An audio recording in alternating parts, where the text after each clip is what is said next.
चा कार्यक्रम ठेवलेला आहे. पण अनफॉर्च्युनेटली मला सांगावं असं वाटतं की ज्यांना जास्त गरज आहे मार्गदर्शनाची ते लोक तुम्हाला दिसत नाहीत. एक तर पालक आहेत आणि आणि खूप लहान बालकं आहेत.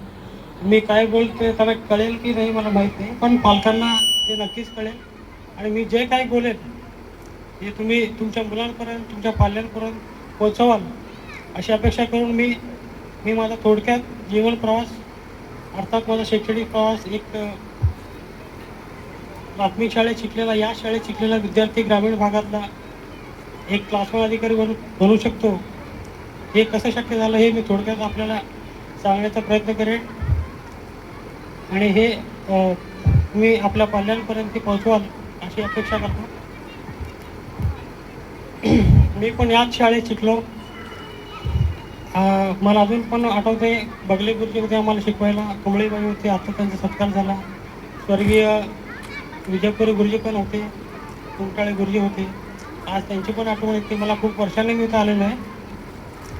खरं तर आमचा शैक्षणिक पाया जो होता बेसिक तो प्राथमिक शिक्षणामध्ये असतो. इथंच आमचा तो भक्कम झालेला आहे पाया.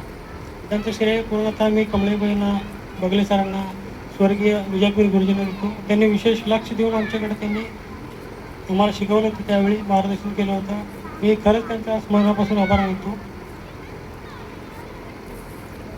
प्राथमिक शिक्षण पूर्ण झाल्यानंतर मी 10वीपर्यंत शिक्षण महात्मा फुले इथं माझं कंप्लीट झालं. त्याच्यानंतर घरची आर्थिक परिस्थिती नसल्यामुळे मला शिक्षण थांबवावं लागलं. 1 वर्ष 2 वर्ष नाही तर तब्बल 3 वर्ष मी शाळेला गेलो नाही. शाळेचा माझा काही संबंध नव्हता. दरम्यानच्या कालावधीमध्ये मला आर्थिक परिस्थिती नसल्यामुळे एक मजूर बार कामगार म्हणून काम करावं लागलं. पण पण मी एवढी परिस्थिती कठीण होती म्हणून हार मानलो नाही. मी लढत राहिलो. माझा स्वतःवरचा विश्वास मी कधी कमीच पडू दिला नाही. मी एकदम आशावादी होतो. आज नाही ठीक आहे, उद्या उद्या नाही तर परवा, पण माझी स्वप्नांना मी कधीच बघत दिली नाही.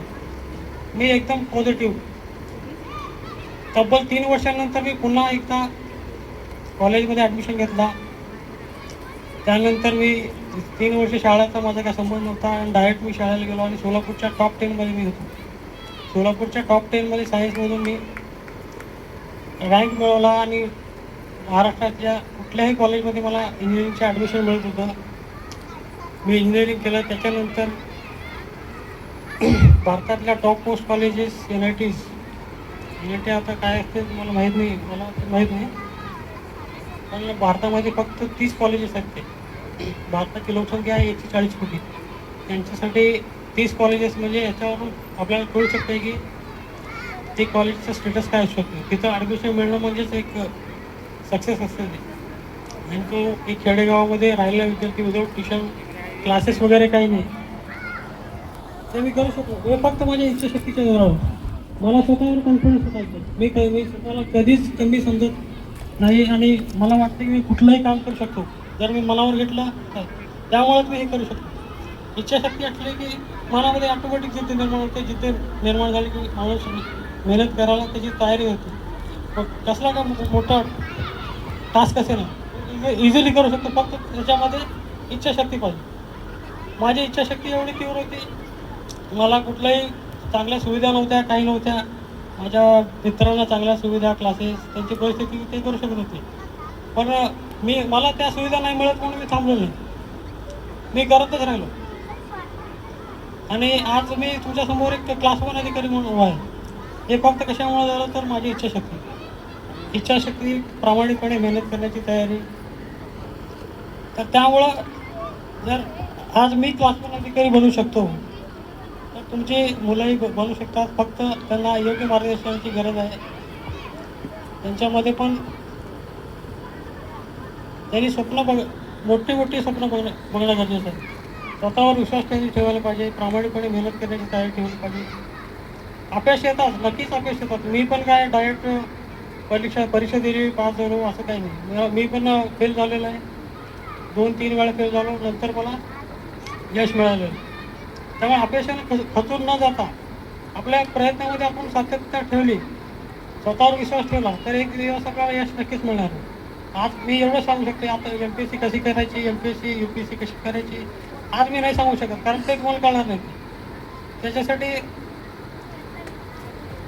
आता ते तुमचा विषय नाही आहे ॲक्च्युली. फक्त एवढं सांगू शकतो की फक्त तुम्ही मोठी स्वप्न पहा आणि ते स्वप्न पूर्ण करण्याच्या स्वप्नपूर्ततेसाठी जे काही लागेल ते करण्याची तयारी ठेवा आणि एक दिवस मला यश नक्कीच मिळेल. आणि परत एकदा शेवटी मी कुंभार सर आणि इतर जमलेले सर्व आपले ग्रामस्थ, आमचे बालविद्यार्थी, आमचे शिक्षक वर्ग सगळ्यांचं मी माझा सत्कार केल्याबद्दल आभार मानतो. तसेच आमचे वाघमोडे सर आणि कुंटाळे सर यांना पण मी शुभेच्छा देतो. तसेच आपले मुगळे सर जे आता नव्याने निवडून आले त्यांना पण मी शुभेच्छा देतो आणि एवढं बोलून माझं भाषण संपवतो. जय हिंद.